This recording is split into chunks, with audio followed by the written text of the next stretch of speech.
बिस्मिल्लाहिर्रहमानिर्रहीम। अस्सलाम वालेकुम डियर स्टूडेंट्स। तो वेलकम टू टुडेज लेक्चर। आज हम किस चीज़ पर बात करेंगे, तो ये आप यहाँ पर देख सकते हैं टॉपिक हमारे पास मौजूद है। प्रॉपर्टीज़ ऑफ कैथोड रेज पर आप बात करेंगे। प्रॉपर्टीज़ को हम कैरेक्टरिस्टिक्स भी कह सकते हैं,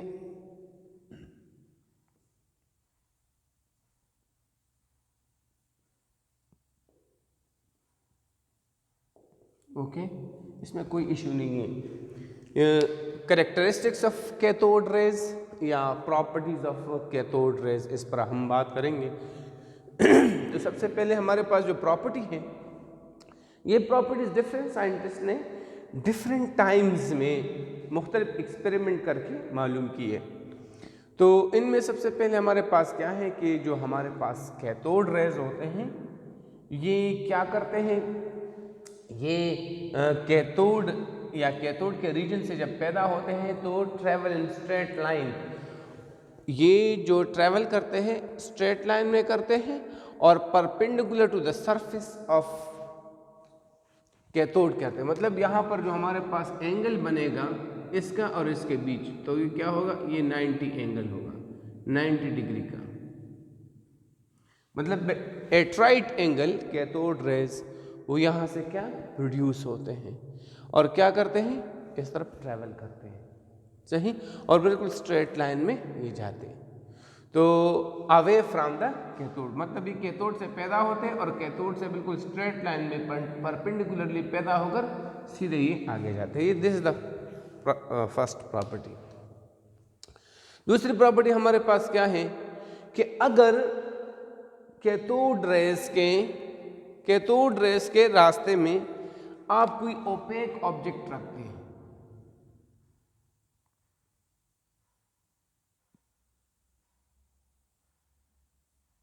ओपेक वो ऑब्जेक्ट जो साया बना सकता है उसको ओपेक कहते हैं। मतलब ट्रांसपेरेंट ना हो, ग्लास वगैरह ये चीज़ ना हो, जो किताब वगैरह या कोई शीट आप रखते हैं, तो इसका जो शेडो बनता है वो अपोजिट टू द कैथोड बनता है, मतलब पीछे। अब अगर यहाँ पर मेरा साया, दीवार पर मेरा साया बन रहा है, तो मतलब कि लाइट अपोजिट डायरेक्शन से आ रही है ना। अगर यहाँ पर शेडो बन रहा है तो मतलब लाइट यहाँ से आ रही है। तो ये तो पता चलता है कि ये जो कैथोड रेज है, ये कैथोड रेज कैथोड रीजन से या कैथोड से पैदा हो रहे हैं, उस तरफ से आ रहे हैं। और ये जो यहाँ पर ये जो होता है ये शार्प होता है, मतलब अच्छी तरह से दिखाई देता है बिल्कुल, और हिलता वगैरह नहीं है। एक तो अपोजिट टू द कैथोड ये बनता है, सही, और दूसरा शार्प होता है। ये दो चीज़ें बताता है। एक ये कि ये travel in the straight line करता है, ये बात वहाँ कंफर्म हो जाती है यहाँ पर, क्योंकि अगर आप बैटरी बिल्कुल इस तरह रखेंगे तो शेडो आपका वहाँ पर क्या होगा, बिल्कुल शार्प होगा। लेकिन अगर आप बैटरी हिलाएंगे तो वहाँ शेडो भी हिलता जाएगा। अगर ये इधर इधर जिग जैग मूवमेंट करते तो ये क्या करता, ये हिलता, लेकिन ये शार्प है। शार्प का मतलब बिल्कुल स्ट्रेट लाइन में ये आ रहे हैं। और कहाँ से आ रहे हैं, इस साइड से आ रहे हैं। तो ये बातें जो ऊपर की यहाँ कंफर्म हो जाती है। तीसरे प्रॉपर्टी की तरफ जाते हैं। तीसरी प्रॉपर्टी हमारे पास क्या है, तीसरी प्रॉपर्टी में कहते हैं कि अगर हमारे पास ये कैथोड है और ये एनोड है, जब ये ट्रेवल करती हैं,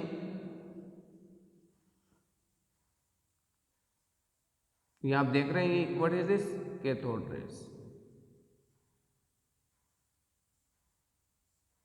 तो कुछ तो यहां टकरा जाती है लेकिन कुछ पीछे की तरफ चली जाती है। जब ये यहां पर टकराती है तो यहां पर क्या काज करती है, यहां पर एक फ्लोरेसेंस काज करता है। किस किस्म का फ्लोरेसेंस, ग्रीनिश फ्लोरेसेंस। यहां पर ये ग्रीनिश फ्लोरेसेंस काज करता है।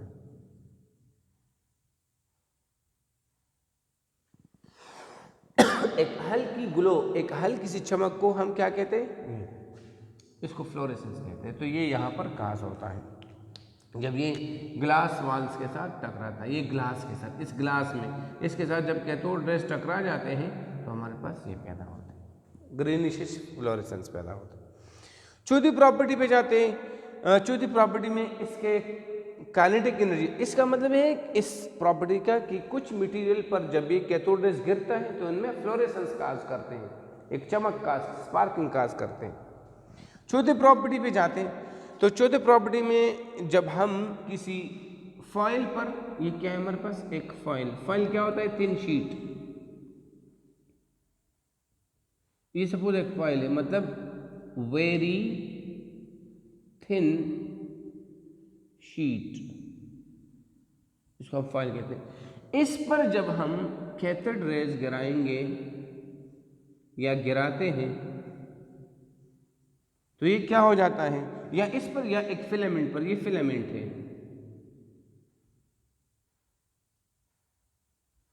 फिलामेंट तो आपने देखा होगा, ये 100 वाट का जो बल्ब होता है ना पुराना वाला, उसके अंदर स्प्रिंग्स होते हैं, छोटे छोटे स्प्रिंग, उसको फिलामेंट कहते हैं। और ये टंगस्टन एलिमेंट का बना होता है, टंगस्टन एलिमेंट का। तो ये एक बारीक शीट है या एक बहुत बारीक हमारे पास फिलामेंट, एक स्प्रिंग है। जब इन दोनों पर हम कैथोड रेज गिराते हैं तो ये क्या काज करता है, ये इसको हीट अप करता है, ये क्या हो जाता है, ये हीट अप हो जाता है। इसका मतलब है जो कैथोड रेज हैं इनके अंदर क्या मौजूद है, इनके अंदर काइनेटिक एनर्जी मौजूद है। क्या मौजूद है, काइनेटिक एनर्जी मौजूद है, इनमें भी और इनमें भी। आप एक हाथ पर दूसरा हाथ मारते जाएं, ये गर्म हो जाएगा। तो इसमें क्या है, काइनेटिक एनर्जी है ना, जो स्ट्राइक करके इसको गर्म करता है। तो इसके हार्ड होने का मतलब ये है कि कैथोड रेज में हमारे पास क्या मौजूद है, काइनेटिक एनर्जी मौजूद, जो स्ट्राइक करके इसमें शिफ्ट हो जाती है, सही, और ये हीट अप हो जाता है। आगे की तरफ चलते हैं।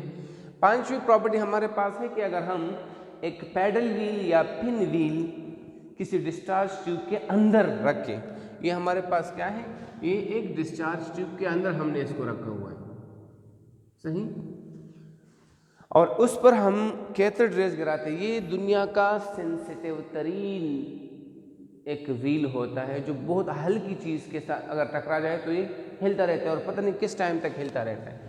तो अगर हम इसको कैथोड रेज डिस्चार्ज ट्यूब के अंदर रखें और इस पर कैथोड रेज को गिराएं,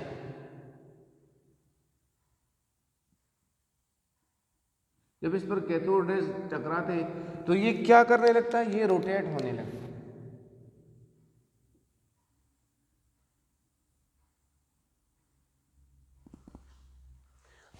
तो अगर ये कैथोड रेज अगर सिर्फ लाइट होता, ये अगर सिर्फ रेज है ना, अगर ये सिर्फ लाइट होता तो ये कभी भी ना घूमता, रोटेट ना करता।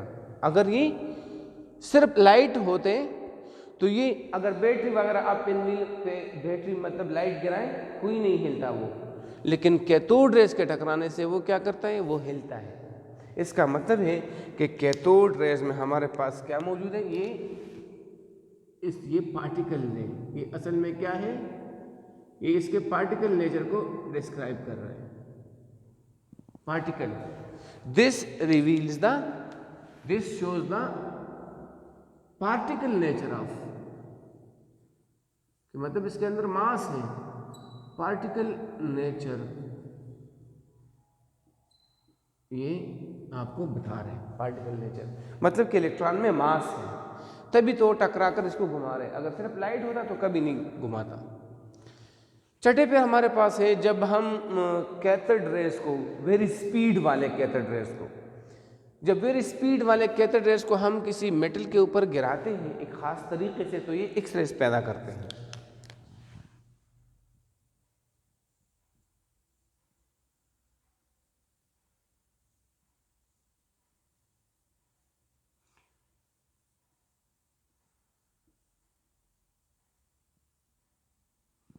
देखिए मैंने इस कैथोड को या कैथोड को यहाँ पर एक खास डिजाइन में बनाया है, कनकेव बनाया है, ताकि मैं कैथोड रेज को एक स्मॉल रीजन पर फोकस करूं। जब मैं स्मॉल रीजन पर फोकस करता हूं किसी मेटल के ऊपर, ये मेटल है हमारे पास,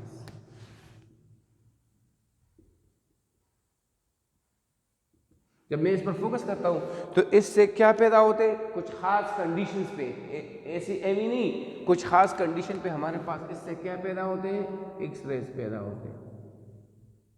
और ये इंशाल्लाह हम एक्स रेज में पढ़ेंगे। ये क्या पैदा होते हैं, यहाँ पर एक्स रेज पैदा होते हैं।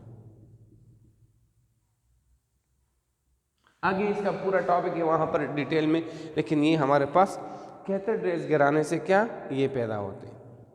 आगे की तरफ चलते हैं। 7 नंबर प्रॉपर्टी ये है कि जब कैथोड रेज को, जो इलेक्ट्रॉन्स हैं, उनको किसी गैस के ऊपर गिराया जाता है तो ये उस गैस को आयोनाइज कर लेता है। सपोज हमारे पास ये हम गिरा रहे हैं,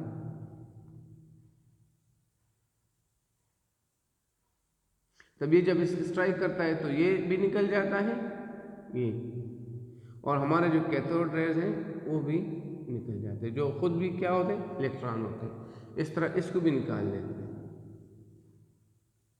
ये भी निकल जाता है और खुद भी निकल जाते हैं।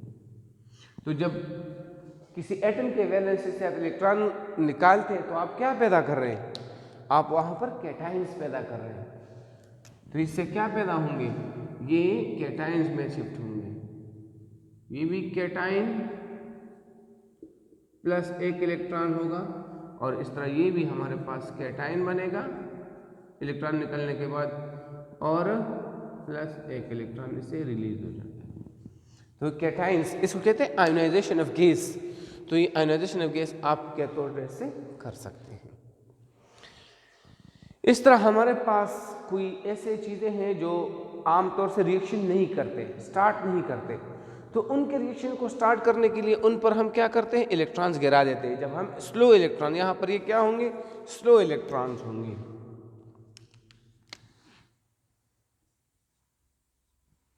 स्लो इलेक्ट्रॉन किसी मटेरियल पे हम गिराते हैं तो उसमें ऐड हो जाते हैं। देखिए अगर आप स्पीड से गिराएंगे तो वो ऐड तो क्या, उसमें जो इलेक्ट्रॉन होंगे उसको भी किक आउट कर लेंगे, किक आउट कर लेंगे, लेकिन स्लो इलेक्ट्रॉन आप गिराते हैं तो उसमें ऐड हो जाते हैं। और ऐड होने के बाद कौन से आयंस, नेगेटिव आयंस, मतलब एनाइंस यहाँ पर प्रोड्यूस होते हैं। क्या पैदा होते हैं, ये देखिए ये हमारे पास है एनाइन,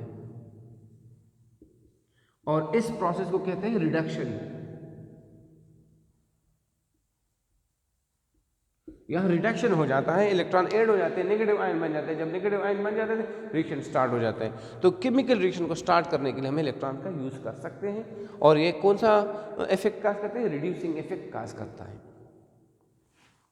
इस तरह हमारे पास बहुत सारे ऐसी शीट्स हैं, मतलब एल्यूमिनियम शीट्स हैं, थिन शीट्स या गोल्ड शीट्स है, जिससे इलेक्ट्रॉन क्या उसमें पेनिट्रेट कर लेते हैं, अंदर चले जाते हैं। अगर हम इस पर इलेक्ट्रॉन गिराते हैं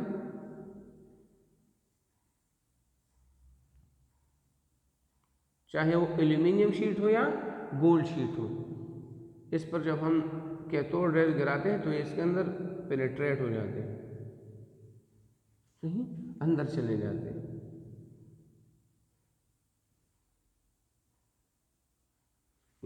this is called penetration of,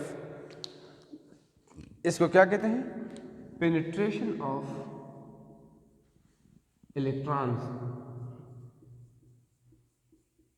penetration of cathode rays, ये इन मटेरियल में पेनिट्रेट हो सकता है, मतलब अंदर जा सकता है। 10वें पे जाते हैं। तो 10वें में क्या है, जब हम इलेक्ट्रिक और इलेक्ट्रिक फील्ड में एक पॉजिटिव नेगेटिव प्लेट के बीच में से इलेक्ट्रॉन्स को गुजारते हैं तो ये पॉजिटिव की तरफ डिफ्लेक्शन शो करता है। आप देखिए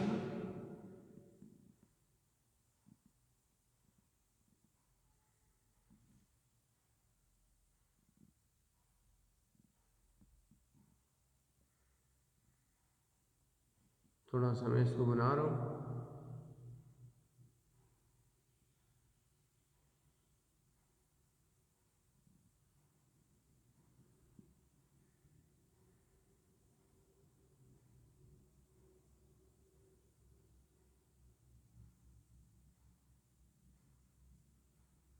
आप देख सकते हैं ये पॉजिटिव की तरफ डिफ्लेक्शन शो करता है, जो क्या बताता है कि हमारे पास कैथोड रेज नेगेटिवली चार्ज है। ये क्या बताता है ये प्रॉपर्टी, ये एक्सपेरिमेंट हमारे पास शो करता है कि कैथोड रेज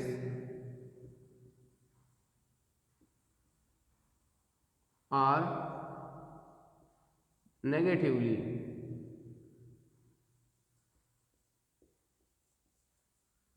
चार्ज, इन पर नेगेटिव चार्ज।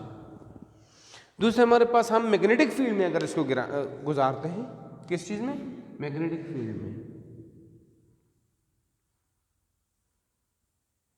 तो ये क्या करते हैं, इनका जो दोनों मैग्नेट्स के दोनों पोल्स के सेंटर लाइन जो है ना, बिल्कुल सेंटर, उस पर ये नीचे की तरफ जाता है।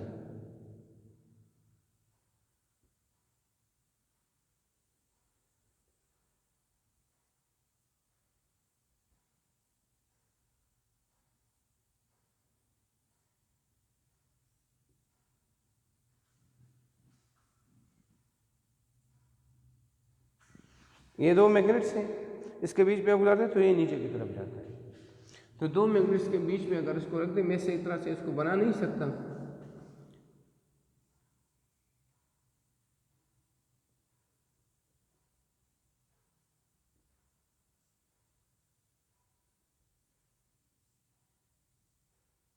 ये नीचे की तरफ सेंट्रल लाइन पर पहुंचकर ये नीचे की तरफ ट्रेवल करते हैं। और ये भी क्या शो करता है कि ये हमारे पास चार्ज है, इस पर चार्ज कोई ना कोई मौजूद है, ये चार्ज रेज है, चार्ज रेज।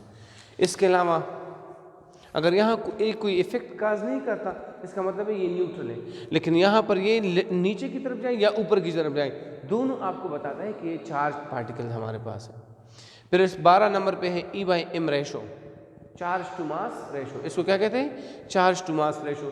तो वो पार्टिकल जिसमें मास भी होता है और जिस अंदर चार्ज भी होता है, उनका एक पावर होता है जिसको चार्ज टू मास रेशो कहते हैं।